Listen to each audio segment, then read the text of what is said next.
Narito na ang pambansang pantanggal umay upang maghatid ang mga kwento sa buhay. Buong barangay kapitbahay, mga tropa at tambay, tawagin na pati na rin si nanay. Anong kwento mo?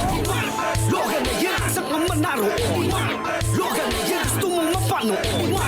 Logan na yan, imatyogan na yan, imatyogan na yan, imatyogan na yan.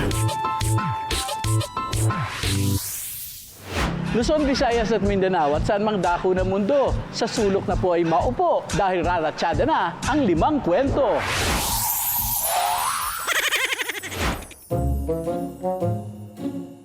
Chete yan? Chete ba yan? Bakit? Sabi ko sa'yo, Chete eh. Hindi ba Chete yan eh?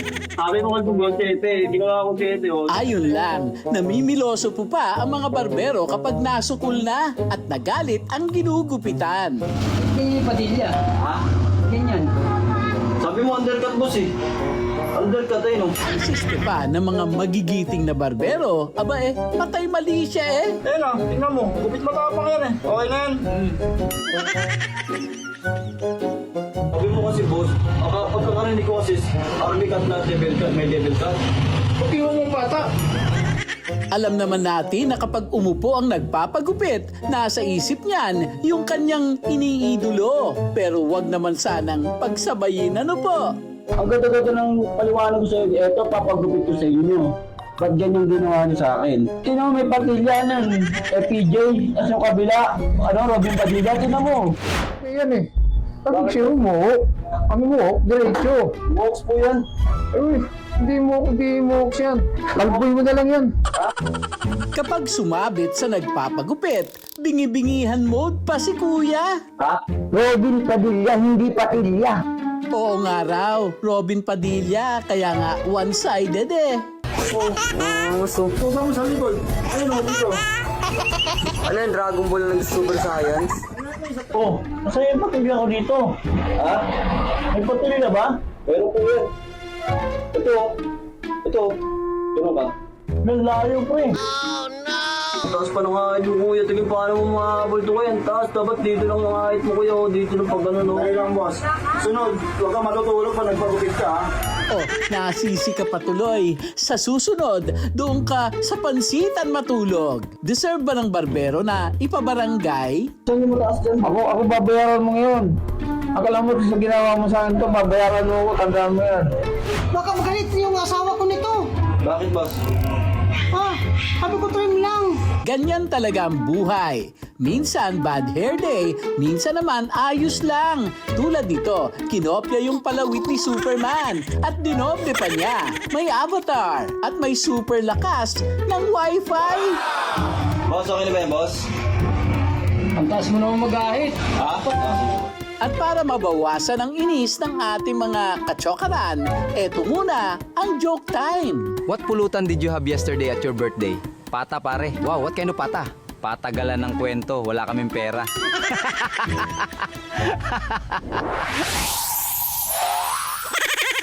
Pansit ba to? Pwede. Pero hindi siguro. Abay, bakit parang alanganin? Diyos ko.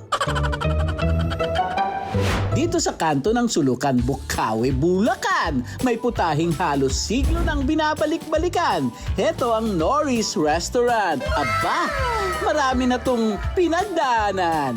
Dekada 30 nang ito'y simulan ni Felicidad Esguera. Mula kay Felicidad, ang negosyo'y ipinamana sa anak niyang si Noraida. Sumunod ang ikatlong henerasyon ni Ana Liza. At mula sa present generation, si Daryl na ang nangangalaga sa kusina. Bali, nagsimula yung Norris Restaurant, 1936.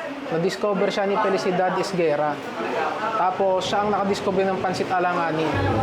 Alanganin! Alanganin ang tawag, pero wag ka. Abay sa lasa, talagang pumapalag.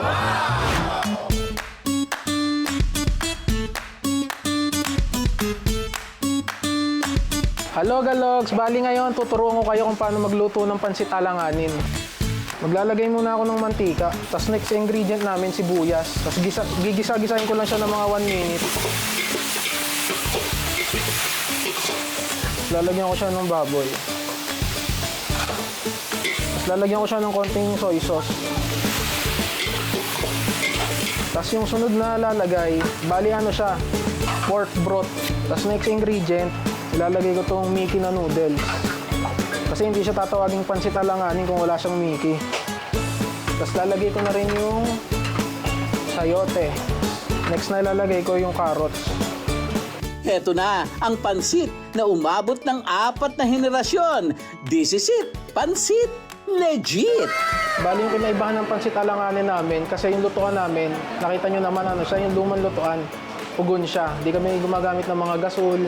Kaya yung pansit namin may extra na smoky taste nang gagaling doon sa pugon. Yun yung kakaiba namin. Tsaka kami talaga yung original eh. Bali dun sa lasa ng pansit alanganin, simula nung nagawa to hanggang ngayon, wala kaming binago. Kung ano siya natikman dati, ganun pa rin siya ngayon. Abay sa tagal nang hinahain, ang pansit nila may mga suki ng pumuti na ang buhok pero bumabalik-balik pa. Eh, lahat naman ay masarap eh. Wala akong pinipili. Basta pagkain, okay lang. Kasi sa totoo lang, nung ako'y nanliligaw, madalas kami dito.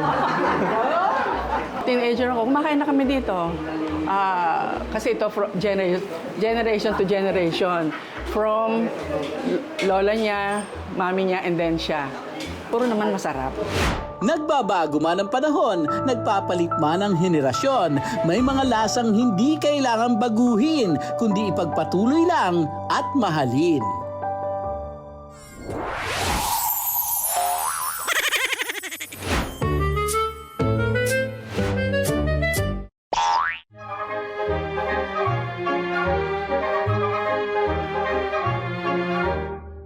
Kapag waray ang sabi, matapang. Kapag waray, di raw sumusuko sa laban. Kahit ilang hamon pa ang humarang sa daan. Lalaban at titindig, walang atrasan. Kaya rumatsyada ang mga logalogs sa Carigara, Leyte, kung saan ang talim ng tradisyon hindi kailanman napupurol. Dito makikita ang tahanan ng Sansibar at sundang na kahit sa kalsada may higanting talim na parang nagbabantay. Dito rin namin nakilala si Kuya John, the Iron Fang, pang-4 na henerasyon ng panday sa kanilang pamilya, na mula pa noong dekada 30 ang kaalamang minana. 8 years old pa lang yata ako noon, mga grade 1 hanggang, pero hindi pa yun yung totally na parang sinasanay pa lang ako. Hanggang sa mamatay yung papa ko, tapos tumira na ako sa lolo ko, siya na rin yung parang naghasa sa akin hanggang sa natuto na rin akong gumawa ng sarili ko. Ang mas malupit, walang makina, walang madaling paraan. Buso, braso, apoy at martilyo lang ang sandalan. Paiinitin ang bakal hanggang magkulay alab. Tapos hahampasin ng hahampasin para maging matibay ang hugis at talas. Papakinisin, sasanain, lalagyan ng hawakan hanggang ang isang bakal maging sundang na handa sa anumang paggagamitan. Pero hindi lang talim ang kanyang hinasa, pati disenyo, panalong-panalo sa ganda. May ukit na parang buhay kung tumitig. May detalyeng malahinabi sa sobrang linis at may mga gawa na sa astig ng pagkakayari. Akala mo diretso sa pelikula ni Panday. Ahuhuy, scary! Hindi ko alam kung sino yung nag-umpisa talaga niyan na mag-ukit ng kung ano-ano sa scabbard o sa kuban. Yung sa akin talaga, yung paggawa talaga ng blade, mga ganito, hanggang sa pag-ukit. Ako na gumagawa ng lahat. Pero ang pagpapanday, hindi larong pambata. Kalaban dito ang init, ang paso at ngalay sa braso. Isang mintis lang sa hampas o talas, pwede kang abutin ng sakit at disgrasya kapag minalas. Sa akin, sabi ko naman sa sarili ko, hindi ako papayag na hanggang dito na lang ako. Kaya kahit anong paraan ginagawa ko para lang maiahon yung pamilya ko at saka matupad yung mga pinapangarap ko sa buhay. Doon mo talaga makikita yung totoong tapang ng mga waray kapag hindi ka marunong sumuko sa buhay. Pinatunayan ni Kuya na ang isang tunay na waray parang sundang na kanyang pinapanday. Hinuhubog ng init, pinapatibay ng hampas ng panahon. At habang tumatagal, higit na tumatapang sa kahit anumang hamon.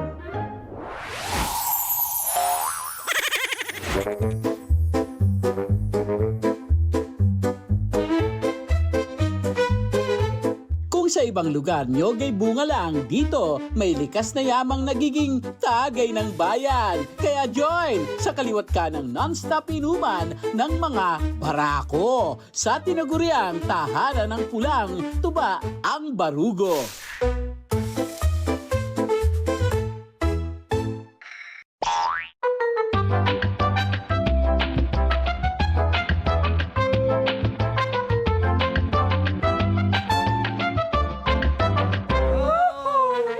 Hindi lang pula ang kulay, pati ang kwento, panalong tunay. Dahil dito, ang tuba ay di lang pangtagay ng Waray Nation, kundi pang kabuhayan din ng maraming Barugonon. Ang masarap na tuba ng Barugo. Wow! Sa Barugo raw, kapag napasobra ang tuba sa tiyan, pati ang output o dumi nagiging mapulang kulay. Kaya kung mapansin mong red ang jebs, relax lang. Baka tuba lang yan, bes! Ganun talaga kasi yung mga taga-Barugo, mahilig talaga sa tuba. Lalo na pag sa pistahan, yan ang na inumin, pinakasikat ba. Kaya ganun, pumupula. Kilalanin si J.R. Cadorna, ang manananggot na hindi na kailangan mag-commute pa dahil sa likod lang ng kanilang bahay, umaangat siya sa puno na source pang tagay. Malaunggoy kung umakyat, pati si Tarzan mapapakamot sa gulat. Kapit ang mga kamay sa puno habang sabit ang sundang at sisidlan. Ganong kabilis ang pag-up and down. Everyone! Elementary pa lang ako, magsasagot ng lolo ko, tapos kapag hindi siya nakakaakyat kasi nalalasing, ako ang nag-ano. Kaya natuto ako mula ng magkapamilya, yan ang hanap buhay ko hanggang ngayon.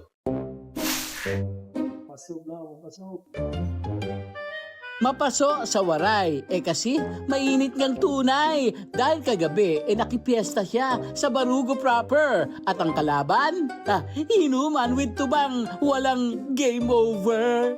Kaya paggising ng tanghali, init nang sumalubong sa kanyang ngiti at dahil may hangover na kailangang paamuhin, ano ang pampahupa? Eddie, tuba rin. Ang sariwang katas ng bulaklak ng nyog, diretso sa sisidlan ang tulo. Tapos, lalagyan ng barok. Ito ang balat ng bakawan o mangrove na pulang-pula ang kulay. Kaya ang tuba nagiging red na red sa tagay. Bukod sa kulay, nagdaragdag ito ng pait at masarap na lasa. At pinapabagal nito ang natural na asim ng tuba. Mula sa sariwang tuba, pwede itong maging bahal. At kapag mas matagal pa ang pag-imbak, bahali na naman ang tawag.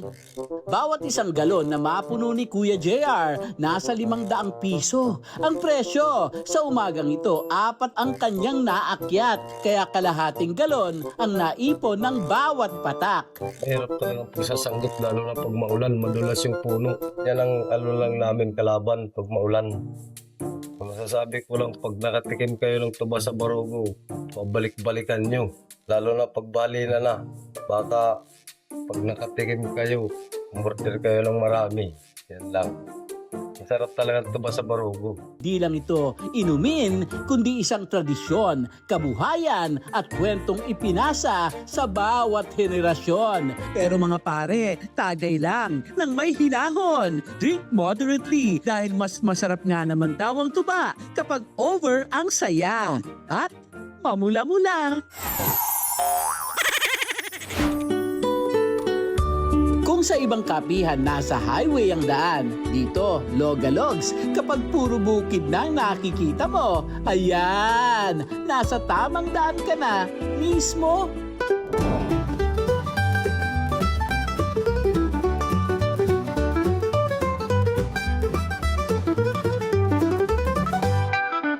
Dito sa Pulilan, Bulacan, may kapihang sa gitna ng bukid matatagpuan. At para mas kumpleto ang ating pagbisita, samahan niyo muna ang inyong kaka-farmer sa isang A Day in My Life sa probinsya. Uy! Welcome po. Hi! Boss, Hindi na sayang ang tattoo. Uy, ano to? Kala ko ba magkakape tayo? Dito ba ilalagay yung Arabasket?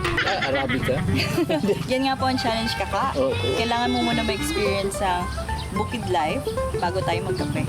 Oh, game ako dyan. Let's go, let's go. Tara na po. So, Kaka, mag-vegetable picking muna tayo dito sa Benzino Farm, ha? Buti na lang. Dala ko na.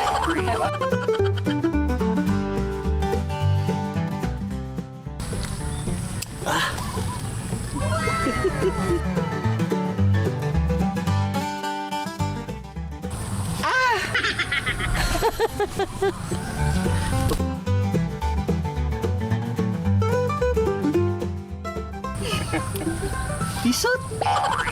Ukra! Ukra! Ay, ang lalaki! Sabi nila, yung kangkong daw ay tumutubo sa... Dapat may tubig. Pero ipupuntahan natin ngayon, kangkong na hindi na kailangan ng tubig. Chinese version daw siya. Kwang-kwang. Itong kwang-kwang.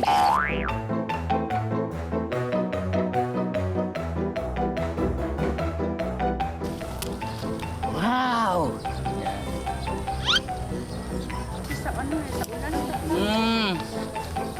Japanese naman to. Kanina Chinese kangkwang.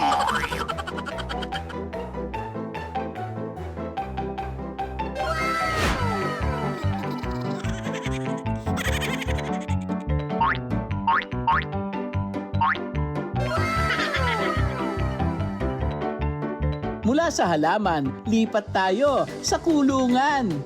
Magulang nila ay galing ng Czech Republic. Uy! Imported! Diba? Nagkakaintindihan sila. Siguro yung nakaka-partner ng Czech Republic, isa na namang kababayan natin. Sigurado po. Oo. Kuha ng kapak. Tama. Kuha ng Hindi kumpleto ang probinsya experience kung wala ang fishing challenge. Woohoo! Woohoo! May pamilya pa. May pamilya to! May pamilya! Sa mga naghahanap ng coffee shop na nakaka-relax, yung kung gusto mag-escape dun sa maingay na mundo ng pag-work, pwedeng magpunta dito sa Cafe Isidro. Wala pong aircon dito, pero merong fresh air, tsaka yung green. Lahat ng makikita mong green, relaxing.